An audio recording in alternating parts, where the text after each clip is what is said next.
अस्सलाम वालेकुम एवरीवन।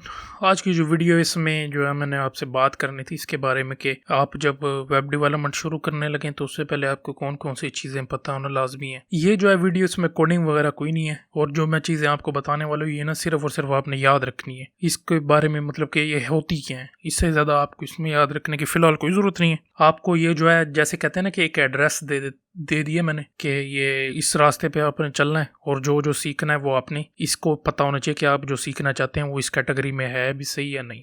ठीक है, तो सबसे पहले जो है हम शुरू करते हैं कि सबसे पहले वाली जो चीज़ है वो आपने सीखनी है HTML और CSS। आप यूं समझ लें कि HTML आपका चेहरा है, CSS जो उसमें मेकअप किया है ये वो है, यूं समझ लें इसकी खूबसूरती के लिए। वेबसाइट के लिए ये दो चीज़ें बहुत अहम है। अगर ये दो चीज़ें ना हो तो आप वेबसाइट जो है वो अपनी डिज़ाइन नहीं कर सकते। सिर्फ डिज़ाइन नहीं कर सकते, डिज़ाइन और डेवलपमेंट में फ़र्क है। ठीक हो गया।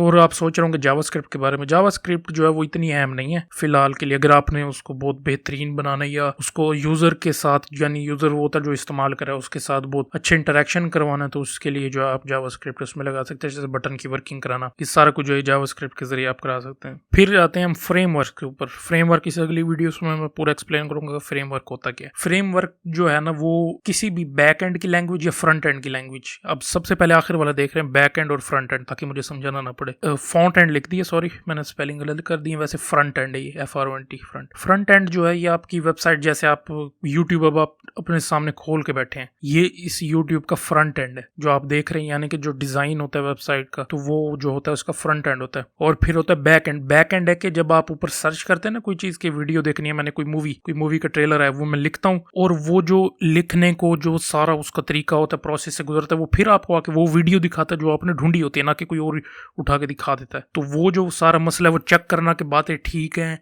जो उसने मांगा है वो देना है उसको या नहीं देना, या ये चीज़ है या नहीं, ये सारा का सारा बैक एंड में चेक होता है। फ्रंट एंड में आप सिर्फ वीडियो देखते हैं और जो करना होता है आपने करना है। वेबसाइट का टेम्पलेट जो होता है वो फ्रंट एंड होता है, जो बैक एंड होता है वो होता है जो सारा कुछ प्रोसेस करके दे रहा होता है, जो सारा कुछ आपको दिखा रहा होता है जिस तरह से सही तरीके से जो आपने पूछा उसे, तो वो सारा जो है वो बैक एंड में होता है। अब आ जाते हैं फ्रंट एंड। अब फ्रंट एंड और बैक एंड इन दोनों को जो है ना बनाने के लिए, फ्रंट एंड तो समझ लें आप HTML, CSS और जावास्क्रिप्ट, ये तीन समझ लें फ्रंट एंड के लिए। बैक एंड के लिए समझ लें PHP और पाइथन। बैक एंड जो है ना ये सर्वर जो हम बनाते हैं जिस पर आपकी वेबसाइट पड़ी है, आप youtube.com लिखते हैं, ये youtube.com उसकी डोमेन है। डोमेन और होस्टिंग यहाँ पर सामने आपके लिखा भी हुआ, डोमेन एंड होस्टिंग। होस्टिंग जो है वो जगह होती है या वो कंप्यूटर होता है जहां पर आपकी वेबसाइट आप अपलोड करके रखते हैं और वहां से जब आप डोमेन को, अब जैसे आपने किसी के घर जानो, उसके घर के अंदर चीज़ें हैं, अब उसके घर का एड्रेस पता होगा तो आप वहां तक जाएंगे ना। उसके घर में चीज़ें उठानी है, दुकान समझ लें, दुकान का नाम पता होगा, एड्रेस पता होगा, वो समझ लें कि वो उसका एड्रेस है। डोमेन जो है, डोमेन उसका एड्रेस जो है वो डोमेन है और जहां पर वो दुकान है उसको जो आपने काम लेने या चीज़ें उठानी है वो होस्टिंग है, वहां पर वो पड़ी हुई है। ठीक है, तो इसको होस्टिंग कहते हैं। वेब सर्वर या सर्वर, वेब सर्वर या सर्वर जो है ये वेब सर्वर आप इसको भी कह सकते हैं कि ये जो आपने अपने कंप्यूटर में जब चलाना हो ना, आपको पैसे दे के सर्वर बाय करने की, ये अलग से कंप्यूटर लेने की जरूरत नहीं। वेब सर्वर जो आप अपने कंप्यूटर में इंस्टॉल करके वहां पर जो चीजें देख सकते हैं, जैसे जैम्प और वैम्प, इसके लिए ऊपर मैंने जो है सारी वीडियो डिटेल्स में बताई हुई है, आप जो चाहे देखना चाहे देख सकते हैं उसमें से। इसके ऊपर वेब सर्वर के ऊपर क्या होता है, सर्वर भी यही, होस्टिंग भी कह सकते हैं आप, सर्वर भी कह सकते हैं। अच्छा, होस्टिंग की जो है ना वो किस में होती है, अब देखा होगा आपने, अगर आपका अगर होस्टिंग या सर्वर अगर आपकी वेबसाइट का अमेरिका में पड़ा है और आप पाकिस्तान से चला रहे हैं तो वो स्लो होता है। तो इसको जो है मसला हल करने के लिए हम CDN होस्टिंग लेते हैं, कंटेंट डिलीवरी नेटवर्क की होस्टिंग लेते हैं, जो कि हर मुल्क में कंप्यूटर रखे होते हैं या सर्वर रखे होते हैं या होस्टिंग रखी होती है। एक ही नाम, वेब सर्वर और है, सर्वर और चीज होती है। वैसे आप इसको सेम कह भी सकते हैं। ये है कि सर्वर, हम सर्वर या होस्टिंग, ये जो लफ्ज है ये जो है उसके फिक्स किए हुए हैं कि हम सर्वर ही बुलाएं इसको, अलग से कंप्यूटर सेपरेट जिसके ऊपर आपकी वेबसाइट पड़ी उसको कह दें आप, वो ज्यादा अच्छा रहेगा। ठीक हो गया। तो वहां पर जो है वो दुनिया भर में कंप्यूटर पड़े होते हैं और वहां से आप जो उसको अपनी वेबसाइट को हर जगह तेजी से चला सकते हैं। जैसे यूरोप में पड़ा है, जर्मनी में और फ्रांस में से कोई बंदा उसको चलाता है तो फ्रांस वाला उसको जल्दी एक्सेस कर लेगा, जल्दी वेबसाइट लोड हो जाएगी, ना कि जो दूर किसी और चाइना के अंदर सर्वर पड़ा है और फ्रांस वाला उसको एक्सेस कर रहा है, उसको एक्सेस होता है पहुंचना, तो वो उसको देर से मिलेगा। ठीक हो गया। तो इसको हम कम करने के लिए हम इसको CDN नेटवर्क से डालते हैं और CDN सर्वर बहुत महंगे होते हैं और उसका सेटअप करना भी बहुत महंगा होता है, ये आप याद रखना। ये सिर्फ याद रखने के लिए है इसको, और आपने करना कुछ नहीं है फिलहाल के लिए, ये बाकी आगे जाके मैं आपको बताता जाऊंगा क्या क्या करना है। ठीक हो गया। अब आ जाता हूँ फ्रेमवर्क्स के ऊपर।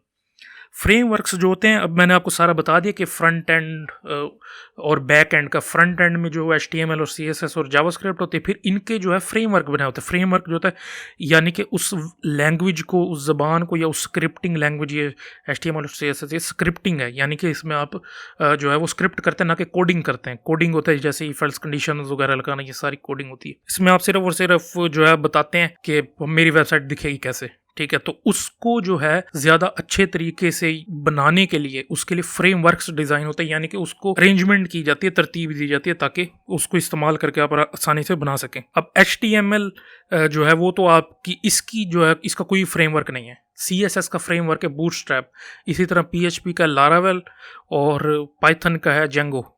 PHP का एक और भी है, केक PHP भी है, फ्यूल PHP भी है, और आगे कोड इग्नाइटर भी है। आपने अगर सीखनी है ना सबसे पहले बैक एंड के लिए, तो सबसे पहले PHP सीखें, क्योंकि PHP के अंदर जो है सारा मेन फंक्शन, जितने भी आपके वेब से रिक्वेस्ट वगैरह, सेशंस या जो कुकीज वगैरह सारा देखना, सारा का सारा आपको जो है वो PHP में पता लग जाएगा। सिर्फ पता लगाने के लिए और उसको तरतीब देने के लिए, उसको खूबसूरत बनाने के लिए, उसको अच्छे तरीके से जो है वो डिजाइन करने के लिए PHP को उसका लारावेल का फ्रेमवर्क डिजाइन किया गया, जो कि PDO के अंदर काम करता है। ठीक हो गया। तो इसीलिए फ्रेमवर्क डिजाइन किया जाता है ताकि उस लैंग्वेज को या उस मेन जो चीज़ है उसको तरतीब दी जा सके। अब जैसे जावास्क्रिप्ट है, जावास्क्रिप्ट को आसान करने के लिए, बहुत आसान करने के लिए कि आपको सारी ना पढ़नी पड़े, उन्होंने जो है वो jQuery दे दी है ताकि आप जो है वो बगैर सर्वर को PHP से कनेक्ट कराइए, वैसे जावास्क्रिप्ट के जरिए भी एक्सेस कर सकते हैं उसको। उसके अंदर आपको AJAX इस्तेमाल करना पड़ता है और jQuery के जरिए भी ये काम हो जाता है। आपको फिर PHP के लिए जाने की जरूरत नहीं। इसीलिए एक काम करने के बहुत सारे तरीके हैं। फिर इसी तरह Node.js है जो जावास्क्रिप्ट का फ्रेमवर्क है।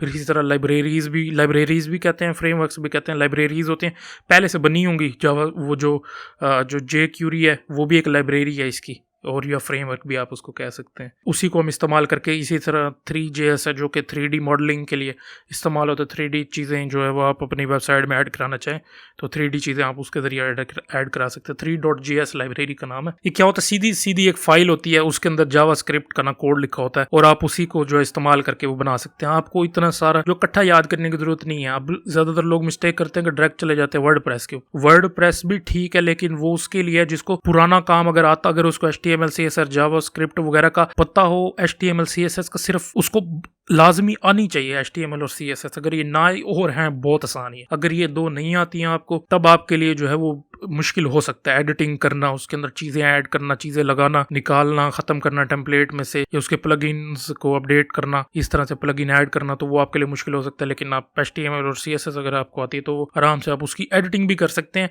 रियल टाइम एडिटिंग कर सकते हैं। यानी कि वेबसाइट खोली F12 दबा के तो उसके सामने कोडिंग आ जाती है, वहाँ से भी चेंज कर सकते हैं। आपको पता होगा कि आपको कोड पढ़ना किस तरह से है, उसके लिए जो है स्क्रिप्ट कैसे पढ़नी है, तो वो आप HTML और CSS अगर आपको आती है तो आप कर लेंगे। फ्रेमवर्क्स जो ये जो है अगर आप जॉब लेने जाए ना तो उसके लिए काम आते हैं। अगर आप जॉब लेने जाएं, जैसे PHP के डेवलपर आपने बनना है, उसके लिए आपको जो है वो कोड इग्नाइटर करते हैं, लारावेल, वो कहते हैं इन दोनों में से एक तो आपको लाजमी आना चाहिए। अगर आपको नहीं आता तो वो जॉब जाहिर बात है आपके लिए मुश्किल हो सकती है लेना। ठीक हो गया जी। तो इस वीडियो के लिए इतना सही है। अगली वीडियो में आपसे मुलाकात होगी और फ्रेमवर्क्स को मैं एक्सप्लेन करूंगा, फ्रेमवर्क्स क्या, तो इससे फर्दर और किसमें भी आपको दिखाऊंगा कि किस तरह से काम करती है। मैं इसका एक्सपर्ट तो नहीं हूँ, लेकिन मुझे 2 साल हो गए इसमें, जितना अभी तक मुझे पता लगा है, तो उसके लिहाज से वो मैंने आपको नॉलेज बता दी है इसके बारे में कि ये कैसे सारा जो है वेब सिस्टम काम करता है। ये उसके लिए जो अभी शुरू करना चाहता है उसके लिए एक रोड मैप है कि उसको क्या क्या पता होना चाहिए, ना कि क्या क्या उसको आना चाहिए।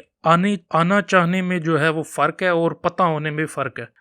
जितना आप सीखना चाहे उतना सीख लें, जितना छोड़ना चाहे उतना छोड़ दें बस। फ्रेमवर्क आपने सीखना है, एक अद कर लें, बहुत सारे होते हैं फ्रेमवर्क। या आपने डायरेक्ट लैंग्वेज से भी इस्तेमाल करना चाहिए, वो भी कर सकते हैं, लेकिन उसके लिए आपको लैंग्वेज का एक्सपर्ट होना पड़ेगा। उससे अच्छा जो है फ्रेमवर्क एक्सपर्ट हो जाए। ठीक है, तो इस वीडियो के लिए इतना से देखने के लिए शुक्रिया। अपना भी ख्याल रखें, हमारे चैनल का भी। अल्लाह हाफिज़।